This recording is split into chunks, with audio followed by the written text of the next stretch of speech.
আসসালামু আলাইকুম। প্রিয় দর্শক, দেশের রাজনীতি নিয়ে আজ একটু কথা বলবো।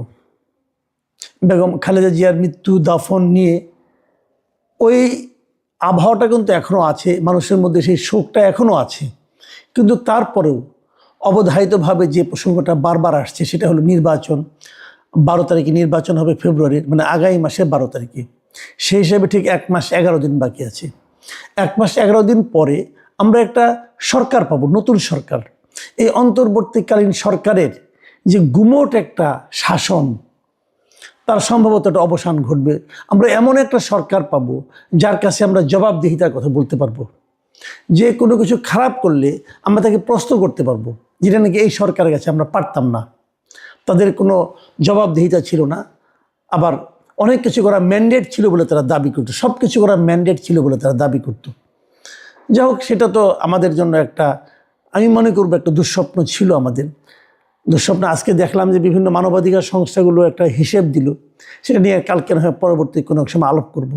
যে অন্য একটা সময়ে যে সরকারকে আমরা বিতাড়িত করেছিলাম, আওয়ামী লীগ সরকারকে, সেই সময়ে যত লোকের বিচার বহির্ভূত মৃত্যু হতো অথবা হয়েছিল, অথবা মবের মাধ্যমে যত লোক মারা গিয়েছিল, তার চেয়ে অনেক বেশি লোক কিন্তু এই 2025 সালে মারা গেছে শান্তিতে নোবেল পাওয়া ডক্টর ইউনূসের আমলে।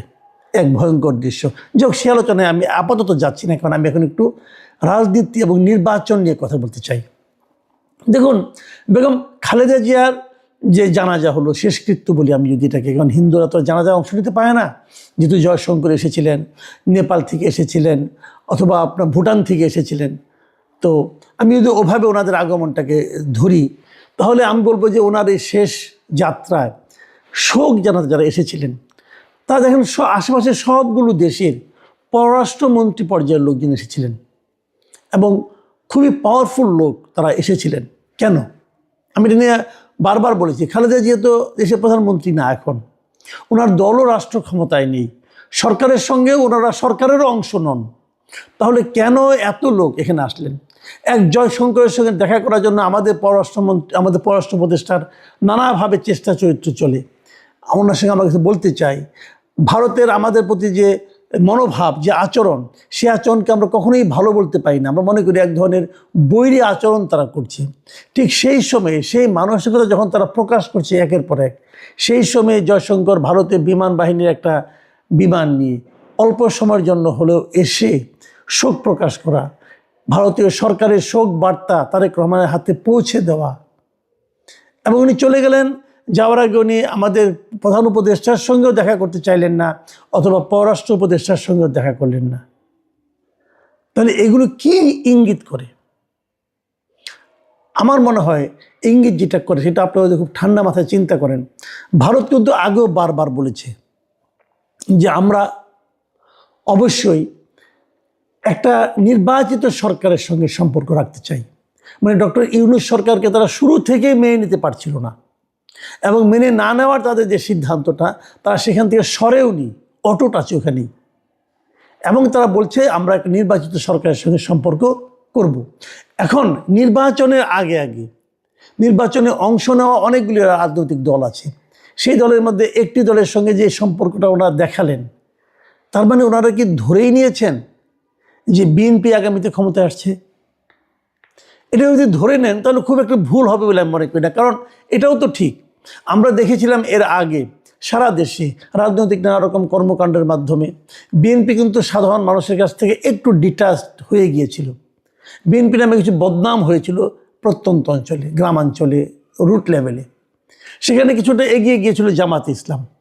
কিন্তু এরপরে গত কয়েকদিনে যে ঘটনাগুলি ঘটলো, হাদির মৃত্যুকে কেন্দ্র করে, প্রথমে হাদির মৃত্যু হলো, হাদিকে হত্যা করা হলো, সেই হত্যার দায়টা বিভিন্ন জায়গায় চাপানোর চেষ্টা করা হলো, সেটা নিয়ে নানা রকম নাটক করা হলো, সেটা নিয়ে মিডিয়ার উপর আক্রমণ করা হলো, অনেক কিছু কিন্তু হলো।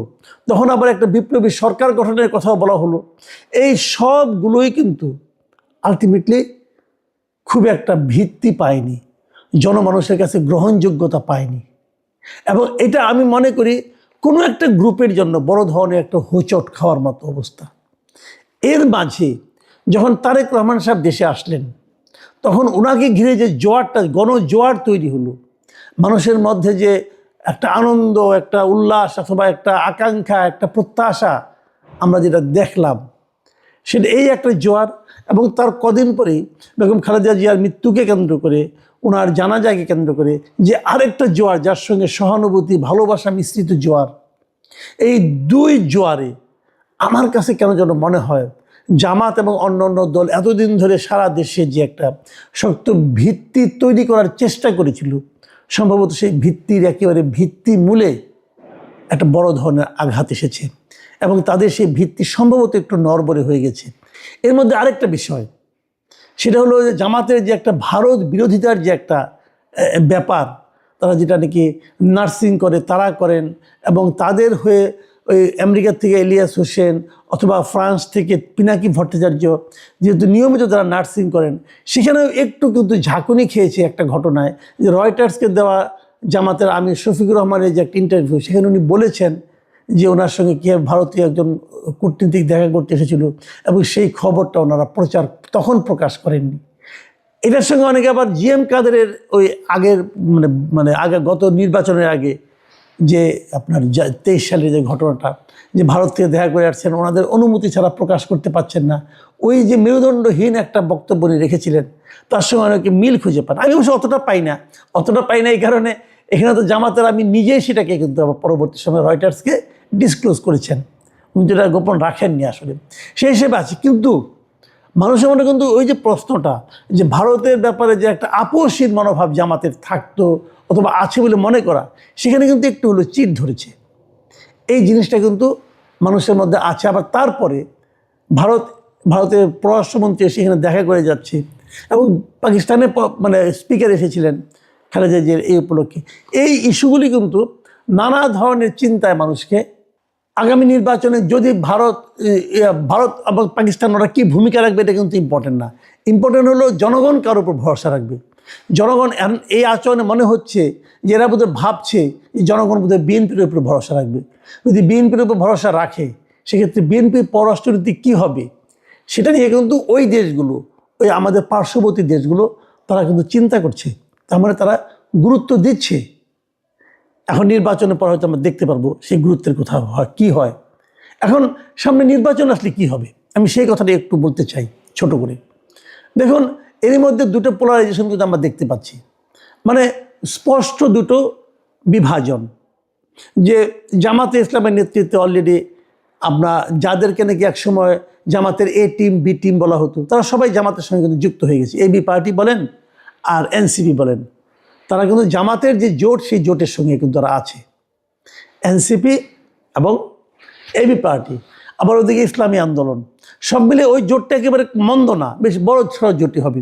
কিন্তু জোটের নামে যতটা বড়, ভোটে কি ততটা বড় হবে, এটাও কিন্তু প্রশ্ন। এনসিপির যাদেরকে প্রগতিশীল হিসেবে বিবেচনা করা হতো, তারা কিন্তু এনসিপি ছেড়ে চলে আসছে। কেউ কেউ স্বতন্ত্র নির্বাচন করছে, আর সময়ের অভাবে অনেকে এই সাহস করতে পারে নাই। কারণ স্বতন্ত্র নির্বাচনটা তো এখন কঠিন ব্যাপার হয়ে গেছে, কাজে অনেকে হয়তো নির্বাচন করতেও পারছে না। কিন্তু এরকম একটা সিচুয়েশন কিন্তু পরিণত হয়েছে। এখন প্রশ্নটা হচ্ছে যে বিএনপির দিকে কে আছে? বিএনপিতে একটা পোলারাইজেশন। এখানে ইন্টারেস্টিং একটা জিনিস আমরা লক্ষ্য করেছি, সেটা হলো বিএনপির সঙ্গে বিভিন্ন দলের যে অবস্থান, সেই অবস্থানে অনেকেই বিএনপিতেই বিলীন হয়ে গেছে।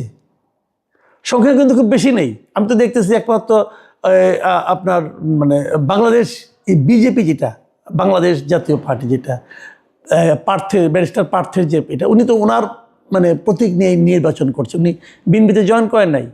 আবার অনেকে এলডিপির থেকে একজন, অথবা ববি হাজ্জাজ, আবার ওইদিকে নূরের সাধারণ সম্পাদক যিনি আছেন রাশেদ খান, এরা তো বিএনপিতে যোগ দিয়ে ধানের শীষ নিয়ে নির্বাচন করছেন। কাজে এখানে কিন্তু আমরা দেখছি যে বিএনপিটাই বড় হচ্ছে, তারা বিএনপিতে তারা বাইরের লোক পাচ্ছে, তারা বিএনপিতে যোগ দিচ্ছে। এই জায়গাটাও কিন্তু আমি মনে করি সিগনিফিক্যান্ট। এই আলোচনায় যে আলোচনাটা করে আমি শেষ করতে চাই, দেখুন এনসিপির যে আমি এটাকে অধোপতনী বলবো। এনসিপি শুরু থেকেই দেখেন, যারা যেভাবে আন্দোলন করেছিল সংস্কারের নামে, নানা রকম যে কোনো একটা ইস্যু হলে তারা একটা ইস্যু দাঁড় করে বলতে এটা করতে হবে, সংস্কার করতে হবে, সংস্কারের জন্য জুলাই সনদ করতে হবে, কত কিছু তারা করলো। এখন তারা সব ভুলে গেছে, কিন্তু এখন ওগুলো নিয়ে আলোচনা হচ্ছে না। আচ্ছা একটা কথা বলেন, আমি যে কথাটা বলে শেষ করতে চাই আর কি, আমার কাছে খুব হাসিও লাগে, রহস্যও লাগে, আমি বুঝি না জিনিসটা কি।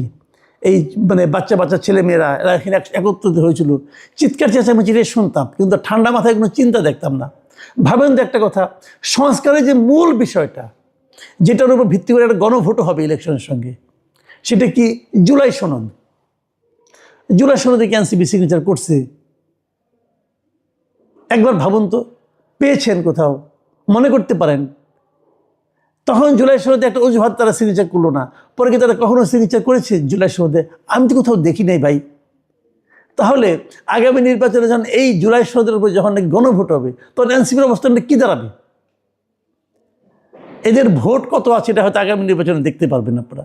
আমার খুব আশা ছিল যে ঢাকা 10-এ যদি আসিফ মাহমুদ সজীব ভাই ইলেকশন করতেন, আমি দেখতাম কত ভোট পান। উনি আগে বুঝতে পারছেন নির্বাচনের শখ ওনার উঠে গেছে, টাকা পয়সা যা ইনকাম করছেন ওরা খরচ করতে চান না আর কি।